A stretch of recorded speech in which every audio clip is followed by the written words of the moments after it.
Avis vascular centre మన దేశంలోనే the best varicose vein hospital.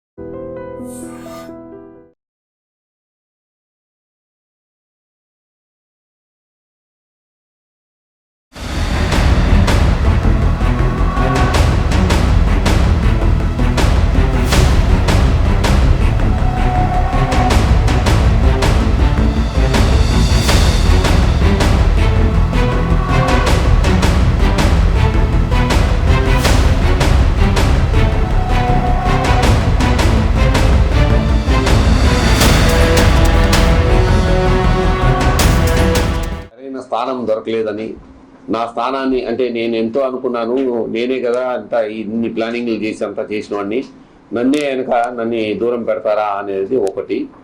రెండోది వచ్చేసి పొలిటికల్గా నేను ఎదగలేకపోతున్నాను, పొలిటికల్గా ఇక్కడే ఆగిపోయాను, నేను అంతా ఏ పోస్టు ఏమీ రావడం లేదు అని చెప్పేసి అన్నిటికీ నాకు అడ్డుపడుతున్నారు అనేది ఒక రెండో విషయం.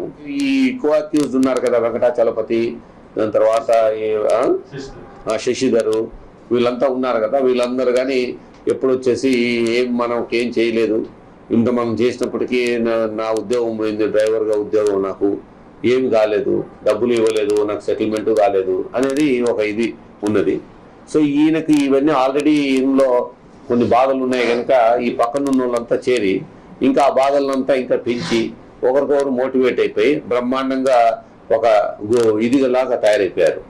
సో అట్లా అందరూ ఈయన్ని పొగడ్డం, నువ్వే గొప్ప, వాళ్ళు గొప్ప కాదు, నువ్వు ఇంత చేసి నువ్వేం చేయలేదు, వాళ్ళు ఏం చేయలేదు, చూడు ఇదే కానీ చెప్పేటప్పటికీ ఈ మోటివేషన్లో ఈయన ఇంకా మనం ఇంకా ఫైనల్గా ఇచ్చేసేయాలని చెప్పి ప్లాన్ చేసుకుని చేశారు. Welcome to I dream.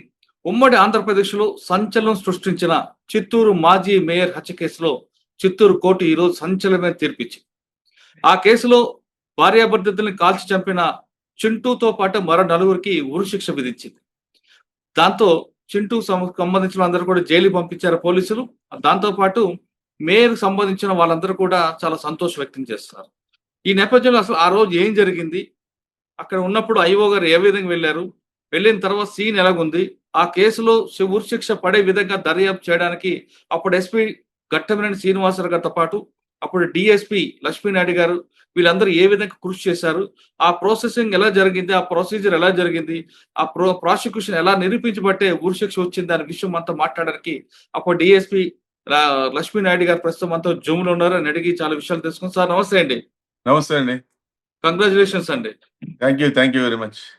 Sir అప్పట్లో మన మేయర్ గారికి ఆయన భార్యకి ఇద్దరికి కాల్చి చంపడం, మేయర్ దృష్టిలోనే రావడం ఇదంతా ఒక సెన్సేషన్ అయింది.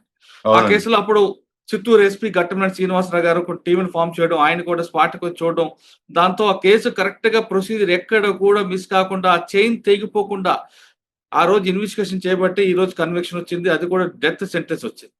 అందుకు ముందుగా మీ అందరికీ అంటే అప్పుడున్న టీం అందరూ కూడా కంగ్రాట్స్ చెప్తున్నారు. ఎందుకంటే నేరం జరిగిన తర్వాత నిందితులకు శిక్ష పడితేనే నేరస్తులకు భయం ఉంటుంది విషయం మనందరికీ తెలుసు. కాబట్టి ఈ రోజు ఈ విధంగా అంటే పబ్లిక్ లో ఒకవేళ హత్య జరిగితే ఎలా జరుగుతుంది విషయాన్ని కోర్టు కూడా నమ్మి ఉరిశిక్ష ఇచ్చింది. అయితే ఆ రోజు సంఘటన ఎలా జరిగింది, మీరు స్వీన్కి వెళ్ళేసరికి ఎలాగుంది, తర్వాత కేసు ఎక్కడ వీగిపోకుండా ఏ విధంగా దాన్ని లింక్ చేసుకుంటూ మీరు ఇన్వెస్టిగేషన్ చేశారండి? అది యాక్చువల్ గా 17/11/2015 లో జరిగిందండి ఈ అఫెన్స్. యాక్చువల్ గా 11:45 AM మార్నింగ్ అది వాళ్ళిద్దరూ మున్సిపల్ ఆఫీస్ లో ఉండగానే భార్యాభర్త ఇద్దరు కటారి అనురాధ, కటారి మోహన్ వాళ్ళిద్దరు ఆఫీస్ చేంబర్స్ లో ఉండగానే ఇన్సిడెంట్ జరిగింది. ఇమీడియట్ గా అది 1 town inspector jurisdictional inspector Niranjan Kumar కు ఫస్ట్ ఇన్ఫర్మేషన్ వెళ్ళిందండి. ఆయన తర్వాత నాకు ఇన్ఫార్మ్ చేశాడు. నాకు ఇన్ఫార్మ్ చేస్తూ ఆయన ముందుగానే సీన్ కు రీచ్ అయ్యాడు, నాకంటే ముందే సీన్ కు రీచ్ అయ్యాడు. తర్వాత నాకు ఇన్ఫర్మేషన్ వచ్చిన ఇమీడియట్ గా నేను కూడా అక్కడ ఆఫీస్ నుంచి బయలుదేరాను సీన్ ఆఫ్ అఫెన్స్ కి. నేను పోయేటప్పటికే సీన్ ఆఫ్ ఇమీడియట్ గా నాకు ఫోన్లు వస్తున్నాయి, law and order related phones వస్తున్నాయి. అక్కడ జనం గుమికూడారు, ఇక్కడ ఆర్సన్ జరుగుతా ఉంది, అది ఇది అన్నట్టుగా ఎక్కడ జనాలంతా రోడ్ల మీదకి వచ్చేసారు, ఎక్కడ పెడితే అక్కడ ట్రాఫిక్ జామ్ చేస్తున్నారని నాకు రిపీటెడ్ గా ఫోన్లు వస్తున్నాయి. నేను ఇమీడియట్ గా అక్కడికి మున్సిపల్ ఆఫీస్ కు వెళ్ళేసరికి అప్పటికే ఇన్స్పెక్టర్ సీన్ ఆఫ్ అఫెన్స్ చూసి ఆయన కూడా విపరీతంగా ఫోన్లు వస్తుంటే ఇమీడియట్ గా అక్కడ పోస్ట్ చేసి బందోబస్తు పోస్ట్ చేసేసి వెళ్ళిపోయాడు. నేను సూపర్వైజర్ ఆఫీసర్ నేను కూడా లా అండ్ ఆర్డర్ మీద కాన్సన్ట్రేట్ చేయాలి కాబట్టి నేను అక్కడ ఇన్ఫర్మేషన్ ఆల్రెడీ వాళ్ళని కూడా షిఫ్ట్ చేసేసారు, ఇద్దరిని ఇంజూర్డ్ కూడా ఇద్దరిని షిఫ్ట్ చేసేసారు. ఆమె అక్కడే మీరు చనిపోయినట్టు. సీన్కి వెళ్ళేసరికి అసలు ఉమ్. చింటూ చేశాడు అనుకున్నారా, ఎవరు చేశారు అనుకున్నారా? అదే అప్పటికి ఇన్ఫర్మేషన్ లేదండి, ఇంకా ఎవరు చేసినారనే దానికి ఇన్ఫర్మేషన్ లేదు, ఇంకా ఎవరు చేసినారనే దానికి అప్పటికి తెలియదు. ఇంకా ఓన్లీ మాకు లా అండ్ ఆర్డర్ ఇష్యూస్ మా నోటీస్కి వస్తున్నాయి. ఇమీడియట్ గా అందరిద్దరూ లా అండ్ ఆర్డర్ కంట్రోల్ పైన కాన్సన్ట్రేట్ చేశాము. ఇన్స్పెక్టర్ అప్పటికే నేను పోయేటప్పటికే వెళ్ళిపోయాడు. నేను కొద్దిగా లేట్ గా వెళ్ళాను కాబట్టి నాకు కూడా అదే ఇన్ఫర్మేషన్ వస్తా ఉంది. ఇద్దరిని బాడీ అంటే మీకు ఎప్పుడు చింటూ చేశాడని ఎప్పుడు మీకు ఐడెంటిఫై అయిందండి? అది మళ్ళీ ఆయన ఈవినింగ్ ఎఫ్ఐఆర్ ఇష్యూ చేసినాక కంప్లైంట్ ని ఎగ్జామ్ చేసినాక ఇంజూర్డ్ కంప్లైంట్ ఉన్నాడు దాంట్లో సతీష్ కుమార్ అని చెప్పేసి, ఆయన్ని స్టేట్మెంట్ రికార్డ్ చేసిన తర్వాతనే తెలిసిందండి ఆయన సో ఎవరెవరు దాంట్లో పార్టిసిపేట్ చేశారనే విషయాలు అప్పుడే తెలిసాయి. సార్ మీరు ఆ సతీష్ ఇచ్చిన స్టేట్మెంట్ తీసుకుంటే చింటూ అండ్ అదర్స్ వాళ్ళందరూ ఒక బుర్కాలు వేసుకుని లోపలికి వచ్చారనే విషయం తెలిసింది. సతీష్ ఎలాగ ఐడెంటిఫై చేశాడు? ఆయన బుర్కా అక్కడ ఇన్సిడెంట్ కమిట్ చేసేటప్పుడు ఆయన బుర్కా తీశాడు, ఇట్లా తీసి అక్కడ కొంతమంది అడ్డుకుంటే కూడా వాళ్ళని నేను రా అన్నట్టుగా ఐడెంటిటీ రివీల్ చేస్తూ ఆయన ఇన్సిడెంట్ చేశాడు, కమిట్ చేశాడు. అందుకు ఇన్సిడెంట్ ఐడెంటిటీ తెలిసిపోయింది. తర్వాత ఎక్కడ దొరికాడండి చింటూ? ఆయన సరెండర్ అయ్యాడండి, ఆయన అరెస్ట్ చేయలేదు. ఆయన సరెండర్ అయ్యాడు. 17/11 అఫెన్స్ అయితే 30/11 ఆయన కోర్టులో సరెండర్ అయ్యాడు డైరెక్ట్ గా. దానిపైన మేము మళ్ళీ పోలీస్ కస్టడీకి తీసుకున్నాం 15 days. ఆ పోలీస్ కస్టడీ ఇంటరాగేషన్ లో మాకు ఇన్వెస్టిగేషన్ ఈ ఫ్యాక్ట్స్ అన్ని తెలిసాయి. ఎందుకంటే ఆ విధంగా ప్రవర్తించాల్సి వచ్చింది వాళ్ళకు అంటే ఫ్యామిలీ డిస్ప్యూట్స్ ఉన్నాయి, తర్వాత ప్రాపర్టీ డిస్ప్యూట్స్ ఉన్నాయి, తర్వాత పొలిటికల్ గా మరి వాళ్ళకి ఇద్దరికి పెద్ద రైవల్రీ కాకపోయినా ఇల్ ఫీలింగ్స్ అయితే ఉన్నాయి. ఇవన్నీ కారణాలు అతనికి వాళ్ళిద్దరి మధ్య రైవల్రీ పెరగడానికి. కొన్ని ప్రాపర్టీ డిస్ప్యూట్స్ ఉన్నాయి, క్వారీ డిస్ప్యూట్స్ అవి ఇవి చాలా వరకు ఉన్నాయి. నేను దానిపైన ఆయన ఇన్సిడెంట్ కి పాల్పడినట్టు తెలుస్తుందండి. దీని వెనక కొంతమంది రాజకీయ నాయకులు ఉన్నారు, ముఖ్యంగా సీకే బాబు గారి పేరు కూడా వచ్చింది కదండి. లేదండి, ఎవరి ప్రమేయం లేదు, రాజకీయ నాయకుల ప్రమేయం ఏం లేదు. అది ప్యూర్లీ ఫ్యామిలీ డిస్ప్యూటే, ఫ్యామిలీ అకరెన్సే, ఫ్యామిలీ ఇన్సిడెంటే. సార్ మీరు చింటూతో మాట్లాడుంటారు. అవును.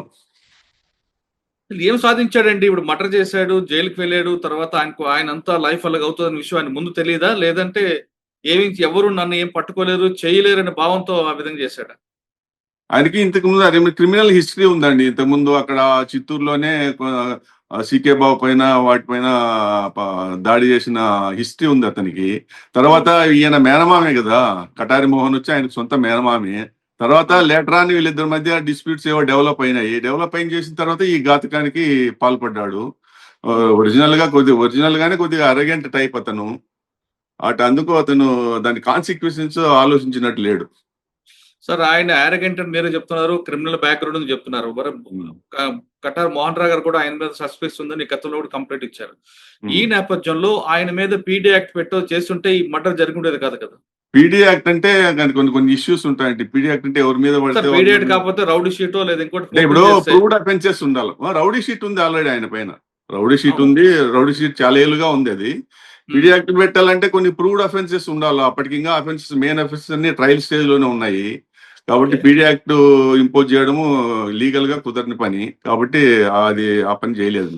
ఓకే, పీడీ యాక్ట్ కాకపోయినా ఈయన సస్పెక్ట్ రౌడీ షీటర్ మీరే చెప్తున్నారు కాబట్టి ఈయన మీద కొంచెం విజిలెన్స్ ఉండుంటే ఇటువంటి క్రైమ్ జరిగి ఉండేది కాదేమో కదా. నిఘా ఉంది, కంటిన్యూస్ నిఘా ఉంది. కాకపోతే కాన్స్పిరసీ కొన్ని మనం ఎక్స్పెక్ట్ చేయలేము కదా, కాన్స్పిరసీ ఇంటర్నల్ కాన్స్పిరసీస్.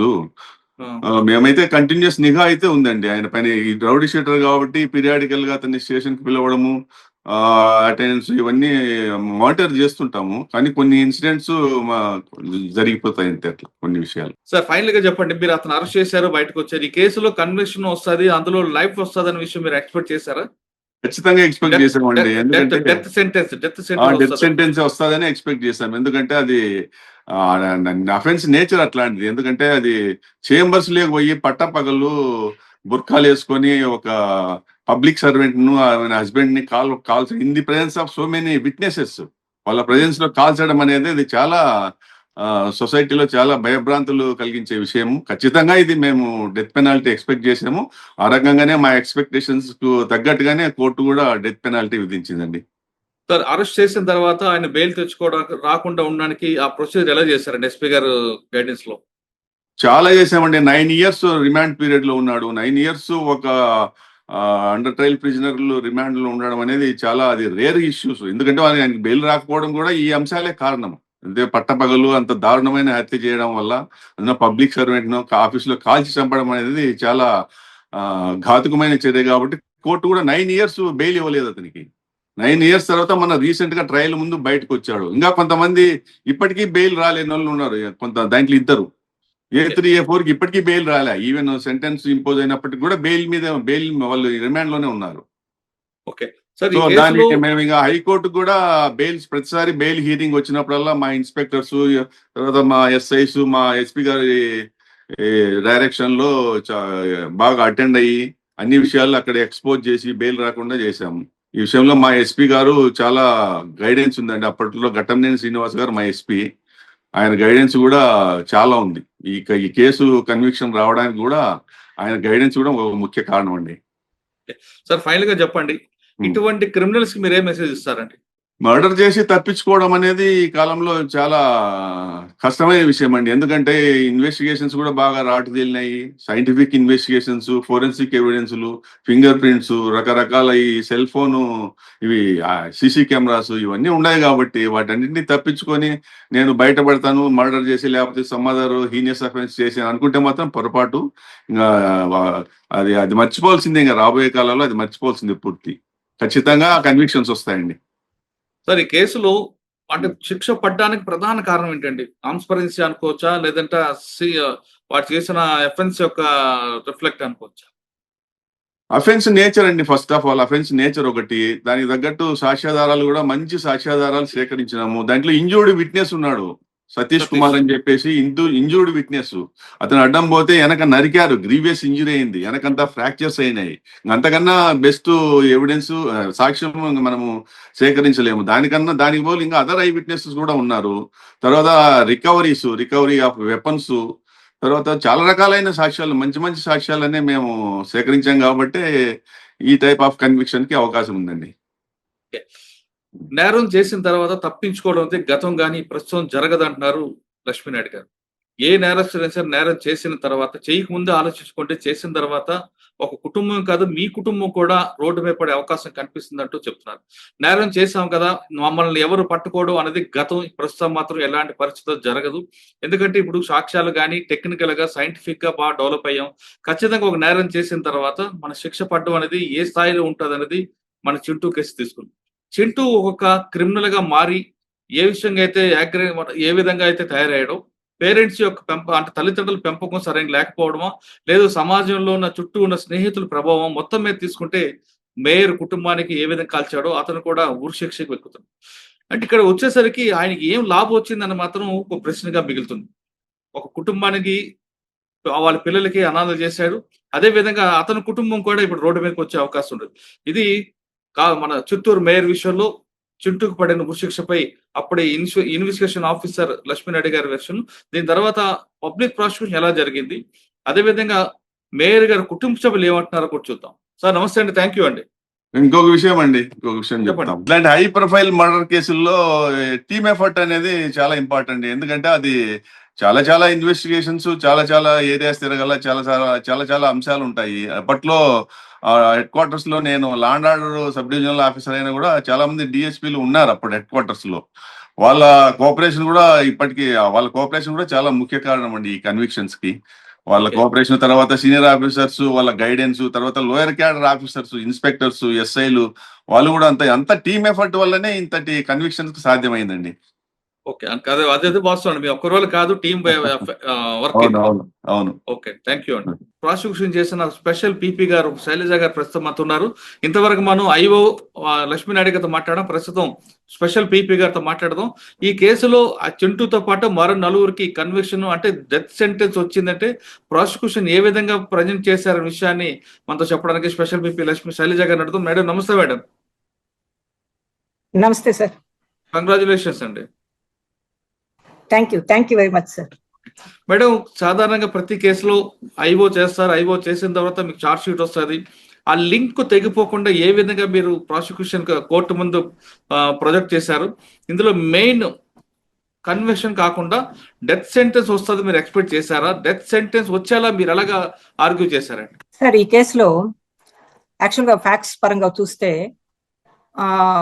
17/11/2015 పట్టపగలు అంటే ఉదయం 11:45 అప్పటి మన చిత్తూరు ప్రథమ పౌరురాలు మరియు మేయర్ అయినటువంటి కటారి అనురాధ, ఆమె భర్త కటారి మోహన్ ఆమె municipal mayor chambers, municipal corporation mayor chambers, municipal corporation office లో దుండగుడు దాడి చేసి, మారణాయుధాలతో దాడి చేసి వాళ్ళని మేయర్ కప్పుల్ని చంపడం జరిగింది. దానిపైన చిత్తూరు 1 టౌన్ పోలీస్ వాళ్ళు క్రైమ్ రిజిస్ట్రేషన్ చేసిన తర్వాత చార్జ్ షీట్ మొత్తము total 23 accused by citing 130 witnesses they have filed charge sheet. Okay. తర్వాత ట్రయల్ అప్పుడు prosecution out of 130 witnesses prosecution has examined 57 witnesses and during the course of trial one of the accused case against one of the accused was abated as he was reported dead. Oh. And the case against one of the accused was discharged during at the time of framing of the charges. Okay.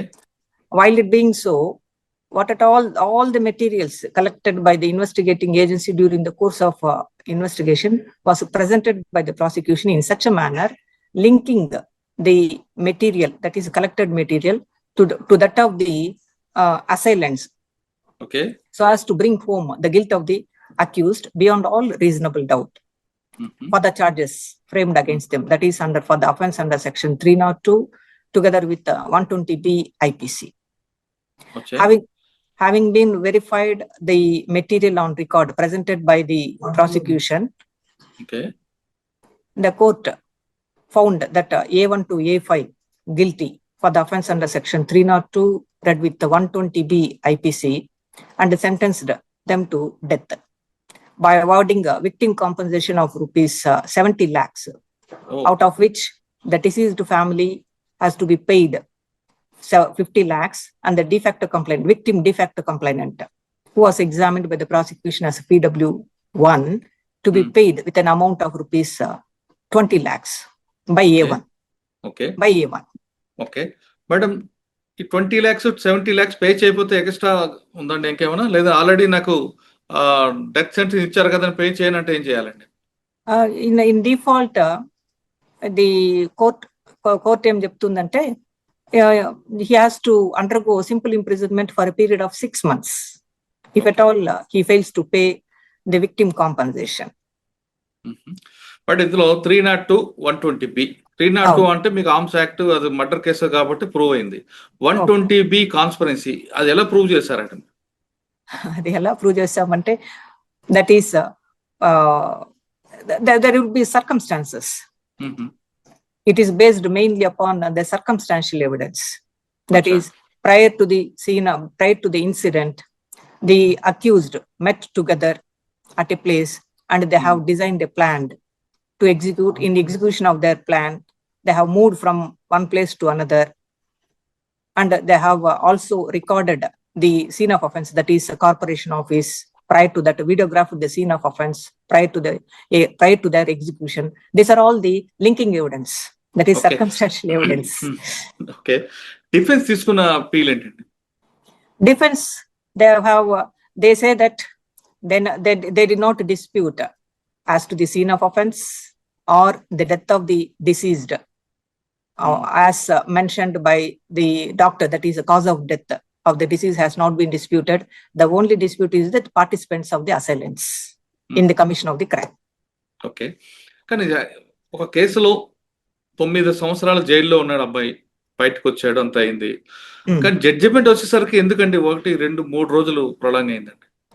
Prolong అయిందంటే ఇక్కడ judge గారు ఏం చేశారంటే he has relied upon the Supreme Court guidelines with regard to hearing of the accused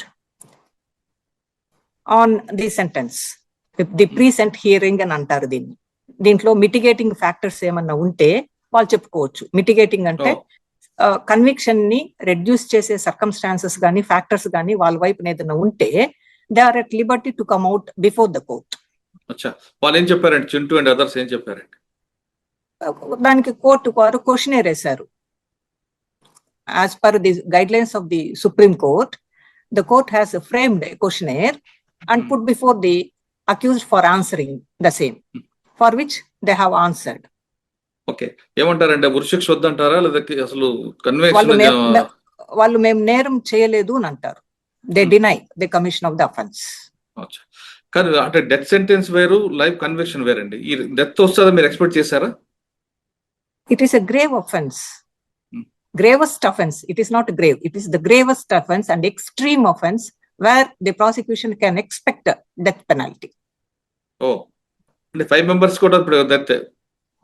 Because they are the participants, active participants in execution of their plan in killing the mayor couple in such a brutal and mercilessly. So the circumstances clearly show that they deserve for the punishment.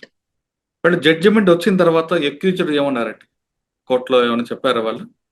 Judgement వచ్చిన తర్వాత sentence pronounce చేసినాక there won't be any such thing for hearing the convicts.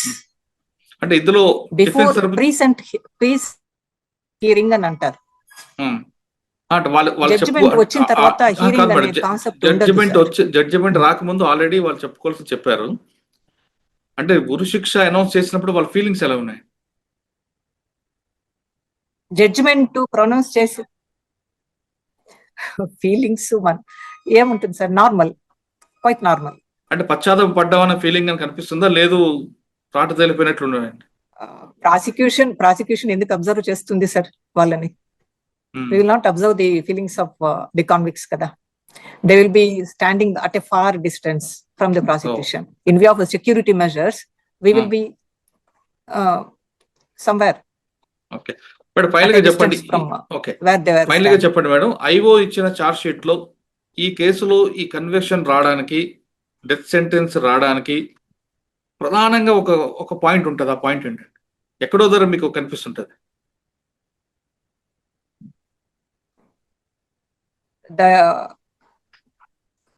That is crucial point అండి. ఈ point లో ఖచ్చితంగా వస్తుంది అని చూపిస్తుంది మనం.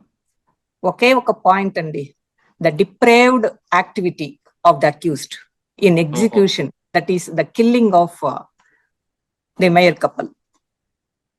And moreover the another point is the deceased, that is one of the deceased being the government public servant, and she was killed during the discharge of her duties as a public servant in the public office. These are the factors, main factors that has to be considered in order to expect the capital punishment. Okay. But final గా ఒక కేసులో prosecution correct గా చేస్తే conviction వస్తుంది, prosecution fail అయితే IO కూడా ఏం చేస్తారంటే ప్రాసిక్యూషన్ కరెక్ట్ గా ఎగ్జిక్యూట్ చేయలేదు కాబట్టి కేసు వీక్ పోయిందని చెప్తుంటారు. ఈ ఇద్దరు పోలీస్ అండ్ ప్రాసిక్యూషన్ ఇద్దరు అనందం లాంటి వాళ్ళు. Coordination of two wings and the coordination of two wings. One cannot be blamed for the other. సాధారణంగా ఒకటి మీద ఒకటి వేసుకుంటారు కదండి. ఐఓ కరెక్ట్ చేస్తుంటే బాగుంటుంది అంటారు, ఐఓ ఏమో ప్రాసిక్యూషన్ కరెక్ట్ గా ప్రాజెక్ట్ చేయలేదు కాబట్టి ఫెయిల్ అయింది ఉంటాడు. ఇకపై ఇటువంటి కేసులు కరెక్ట్ గా, అంటే అందరికి డెత్ అని కాకపోయినా కన్విక్షన్ రావాలంటే పోలీస్ అండ్ ప్రాసిక్యూషన్ ఏం చేయాలండి? మ్యూచువల్ కోఆర్డినేషన్ ఉండాలి. నా వైపు నుంచి నా పర్సనల్ ఒపీనియన్ ఏమంటే there must be coordination between the investigating agency and prosecution department, that is prosecuting wing. Okay, అంటే ఇది ఒకటే కాకుండా సడన్ గా కొన్ని కేసులు తీసుకొచ్చి లాస్ట్ మూమెంట్ లో మీద పెడుతుంటారు. అవును, అసలు అప్పుడు it would be a very difficult situation for the prosecution to correct, that is to fill up the latches అనేది beyond correction అయిపోతుంది. So it would be better, it can be corrected only during the course of investigation by collecting the material so as to prove the guilt of the accused in such a manner. Police and prosecution correct గా నడిస్తే చింటూ లాంటి వ్యక్తులకి శిక్ష పడుతుంది అంటున్నారు Shailaja madam. ఇది మన Chittoor mayor గారి కేసులో ఎవరైతే నేరం చేశారో 5 నలుగురికి ఉరిశిక్ష పడింది. దాంతో రాష్ట్రం అంతా కూడా ఒక మెసేజ్ అయితే పోతున్న విషయాన్ని చాలా స్పష్టంగా తెలుస్తుంది. మేడం నమస్తే మేడం, థ్యాంక్ యూ.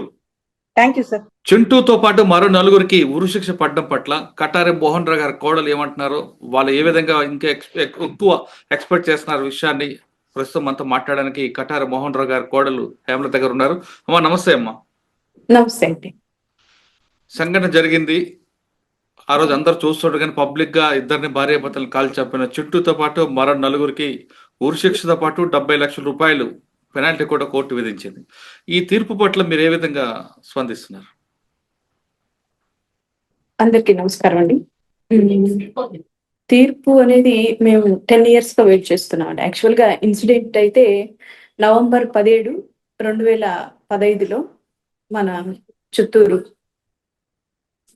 మొట్టమొదటి మేయర్ గా ఉన్న కటారి అనురాధ గారిని మేయర్ ఛాంబర్ లో అందరి ముందర, మన మేయర్ ఛాంబర్ లో కౌన్సిలర్స్ అందరూ ఉండంగా పట్టపగలు ఇంతటి ఘోరం జరగడం చాలా బాధాకరణం. మేయర్ గారు, మా అత్తమ్మ గారు, వారితో పాటు మా మామయ్య గారైన కటారి మోహన్ గారిని కూడా ఇద్దరిని అతి దారుణంగా ఆ రోజంతా రాష్ట్ర వ్యాప్తంగా ఒక సంచలనమైన దారుణం అది. సో అప్పటి నుంచి ఈ రోజు వరకు పోరాడుతూనే ఉన్నాం మేము. 10 ఏళ్ల తర్వాత ఇది మా పోరాటానికి భగవంతుడు మాకు ఇచ్చిన తీర్పు అని మేము భావిస్తున్నాము. ఆ సంఘటన జరిగిన తర్వాత ఒకసారి వెనక్కి వెళ్ళండి అమ్మా. సంఘటన జరిగిన తర్వాత ఆ షాక్ నుంచి మీరు కోలుకోవడానికి ఎన్ని రోజులు పట్టింది? చాలా రోజులు పట్టిందండి. ఎందుకంటే వాళ్ళు ఇంకా మా కుటుంబానికి పెద్ద దిక్కు కోల్పోయి ఇద్దరు, అది అత్త మామూలు ఇద్దరు, మా ఆయనకి ఇంకా అమ్మా నాన్న లేరు, మా ఆడపడుచులకి అందరూ కూడా ఒక్కసారిగా కుప్పకూలిపోయింది మా ఫ్యామిలీ అంతా కూడా. ఆ బాధలో చాలా ఏళ్ళు పట్టిందండి మాకు. అసలు స్టిల్ ఇంకా కూడా మేము దాని నుంచి తేరుకోలేదు. ఈ రోజు తనకి డెత్ పెనాల్టీ వేసిన మా వాళ్ళైతే తిరిగి రారు కదండి. అంతటిగా తర్వాత ఎన్నో ప్రాబ్లమ్స్ ఫేస్ చేసాం. కేసు పరంగా కూడా మమ్మల్ని చాలా మానసికంగా చాలా వేధించారండి. రాజకీయంగా అన్ని విధాలు, మానసికంగా ఆర్థికంగా కూడా దెబ్బతిన్నారు. అన్ని విధాలుగా అండి. ఆర్థికంగా ఎదవనివ్వలేదు. ఏ పని చేసుకోవాలన్నా కూడా మాకు మెయిన్ ప్రియారిటీ ఇది కాబట్టి ఫస్ట్ మేము దీనికి ఇచ్చేవాళ్ళం. వీళ్ళు బెయిల్ హైకోర్టుకి వేయడం, సుప్రీంకోర్టుకి వేయడం, ఇవన్నీ కూడా అన్ని ఛాలెంజింగ్ గా తీసుకొని అన్ని విధాల ధైర్యంగా దీన్ని ఎదుర్కొన్నాం. ఇప్పుడు చంపిన వ్యక్తి మీకు బంధువే? అవును, మీ బంధువే ఎంత కక్షను పెట్టుకున్నాడు అన్నమాట? కేవలం డబ్బుల కోసమని ఇంకా వేరే కారణాలు ఉన్నాయా?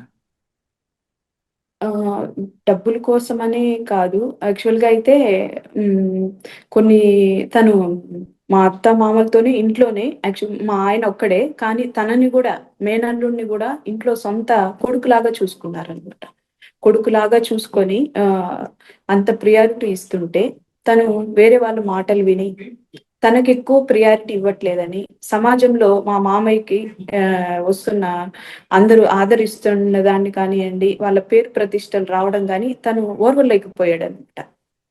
తనకి హై ప్రియారిటీ ఇవ్వాలి, ఇంకా మేయర్ అయిపోయారు వీళ్ళు, ఇంకా ఎక్కువ ఎదిగిపోతారు అనే ఒక దుర్బుద్ధితో ఇలాంటి పని చేశాడు. చంపిన తర్వాత దాదాపు 9 సంవత్సరాల నుంచి జైల్లో ఉన్నాడు ఆయన. కానీ చుంటూకు కూడా ఒక ఫ్యామిలీ ఉంటుంది. వాళ్ళు ఎవరైనా మీకు దగ్గర వారిని కేసు రాజీ చేయాలని ప్రయత్నం చేశారా? వాళ్ళ ఫ్యామిలీలో వాళ్ళు బ్రదర్స్ అంతా బయట ఉన్నారు, వాళ్ళ అమ్మగారు ఉంటారు. ఫ్యామిలీ పరంగా కాదు కానివ్వండి, తను రాజకీయంగా ఒత్తిడి అయితే చేపించారు. ఇప్పుడు జడ్జిమెంట్ వచ్చింది. ఓకే, జడ్జిమెంట్ వచ్చింది. మీరు ఎప్పటి నుంచో చూస్తున్న తీర్పు ఇవాళ 10 సంవత్సరాల తర్వాత వచ్చింది మీకు. చుంటూ వాళ్ళ కుటుంబ సభ్యులు ఎవరైనా మీకు కాల్ చేసి ఏం మాట్లాడారా? లేదండి. సరే, మీరు కూడా తర్వాత మేయర్ అయ్యారు, మీ ప్రయారిటీ ఏముందండి? వాళ్ళకి అలా జరిగిన వెంటనే ఒక 1 year తర్వాత మాకు మేయర్ గా కూడా రావడం, 1.5 year తర్వాత మేయర్ గా బాధ్యతలు తీసుకోవడం జరిగింది. వాళ్ళు ఏదైతే చిత్తూరు నగరాన్ని అభివృద్ధి చేయాలనుకున్నారో, ఎలాంటి సమస్యలు లేకుండా అందరికీ కూడా సేవలు అందించాలని వాళ్ళు ఏ విధంగా పడ్డారు, వాటిని 100% మేము సక్సెస్ చేశామండి. అలా చేశాం కాబట్టి స్టిల్ మాకు ప్రజల్లో ఆదరణ అనేది ఉంది. Good good. ఫైనల్ గా చెప్పమ్మా, ఇటువంటి తరహా మైండ్ సెట్ ఉన్న వాళ్ళకి మీరు ఇచ్చే మెసేజ్ ఏంటి? అంటే చుట్టూ తరహా కనబడుతుంటారు మీకు కూడా సమాజంలో చాలా మంది. అంటే నేరం ఇలాంటి చేసుకుంటే వాళ్ళు తప్పించుకోవచ్చు అనే భావన ఉన్న చాలా మంది ఎదురవుతుంటారు మనకి. సరే. ముఖ్యంగా కూడా ఇక్కడ మనం ఆలోచించాల్సింది ఒక మహిళలకి ఈ రోజు ఎంత రాజకీయంగా కానీ అన్ని రంగాల్లో ప్రియారిటీ ఇస్తున్నారో ఆ అది అలా ముందుకొచ్చి అలా ఆదరించి కొని వచ్చి మేయర్ గా తను 1 year తనది కూడా మేయర్ గా చేసి 2014 జూలైలో ఛార్జ్ తీసుకున్నారు. నాట్ ఈవెన్ 1.5 year తను సక్సెస్ఫుల్ గా కంప్లీట్ చేయలేక మధ్యలోనే ఇది జరిగింది. ఈ విధంగా ఇలాంటి వాళ్ళకి మేము ఇచ్చేది ఏమంటే, ఫస్ట్ మనం ఏ విషయాన్నైనా ఆలోచించాలి. ఎదుటి వాళ్ళు చెప్పే మాటలే కాకుండా మనకంటూ మనం వాళ్ళతో ఉన్నాం, వాళ్ళు ఎలాంటి వాళ్ళు, మనల్ని ఒక బిడ్డలాగా సాకారు, అలాంటి వాళ్ళు మనల్ని ఎవరన్నా ఏమైనా మాటలంటే కూడా మనం ఆలోచించాలి. అది తప్పు కదా. ఏదన్నా ఉంటే నేరుగా కూర్చొని క్లియర్ చేసుకుంటే పోయే విషయాన్ని హత్య వరకు రావడం అనేది చాలా దారుణం. కాబట్టి దేనికైనా ఓర్పు ఉండి కూర్చొని నేరుగా మాట్లాడుకుంటే ఇంత హత్యకు గురి ఈ సంఘటన జరిగే ఉండుండదు. ముఖ్యంగా తను ఈరోజు మా కుటుంబాన్ని మొత్తం నాశనం చేసేసాడు. తను ఏం సాధించాడు? ఆవేశం అనేది కాదు, కానీ ఇది ప్రీ ప్లాన్డ్. చాలా రోజులుగా ఇన్వెస్టిగేషన్ రిపోర్ట్స్ అన్ని కూడా ఇప్పుడు చెప్పారు. మళ్ళీ తర్వాత జరిగిన తర్వాత తను ఎప్పటి నుంచో ట్రాక్ చేస్తున్నారు, ఎక్కడ దొరుకుతారని అనేసి. సో ఏదైనా కూడా మనకి ఉన్న ఆలోచనని కొంచెం ఆలోచించుకొని ఏ పని ఉన్నా చేయాల్సింది. కూర్చొని మాట్లాడుకునే విషయాల్ని వదిలి ఇంతవరకు ఘోరంగా చేయడం అనేది చాలా బాధాకరం. సంఘటన జరిగిన దగ్గర నుండి ఈ రోజు వరకు పోలీసుల సహకారం ఎలాగుందంట మీకు? సపోర్ట్ చేస్తూనే వస్తున్నారండి. కాకపోతే ఒక్కొక్కసారి రాజకీయ నాయకుల వాళ్ళ ఒత్తిడి వాటి వల్ల కొన్ని మేము కూడా చాలా సఫర్ అయ్యాం ఆ విషయాల్లో. ఏ విషయమైనా సరే కూర్చొని మాట్లాడుకుంటే సమస్య పరిష్కారం దొరుకుతుంది అంటున్నారు కటారి మోహన్ రావు గారి కోటలు. చింటూ అనే వ్యక్తి మర్డర్ వల్ల తన కుటుంబంతో పాటు చింటూ కూడా సాధించేది ఏం లేదు అంటూ చెప్తున్నారు. ఇకపై చింటూయే కాదు, ఎవరైనా సరే సమాజంలో సమస్య ఉంటే కూర్చొని మాట్లాడుకోవడం ది బెస్ట్ పాలసీ అంటున్నారు. అంతేగాని ఆవేశానికి పోయి శనికావేశంలోనూ లేదా కుట్ర హత్యలు చేస్తే తర్వాత వాళ్ళు కూడా సుఖపడేది ఉండదంటూ ఆవిడ హేమలత గారు చెప్తున్నారు. మొత్తం మీద తీసుకుంటే 10 సంవత్సరాల పాటు వెయిట్ చేస్తున్న మంచి ఉదయం వీళ్ళ కుటుంబాలు వచ్చిందన్న విషయం చాలా స్పష్టంగా తెలుస్తుంది. చుట్టూ శిక్ష ఈ విధంగానే కాకుండా అన్ని రకాలుగా కూడా, అంటే ఇలాంటి వాటిని ప్రోత్సహించే వాళ్ళు చాలా ఎక్కువ అండి. ఎందుకంటే రాజకీయంగా ఒకరు ఎదుగుతున్నారు అంటే వాళ్ళని తొక్కాలి అని చూసే వాళ్ళు చాలా మంది ఉంటారు.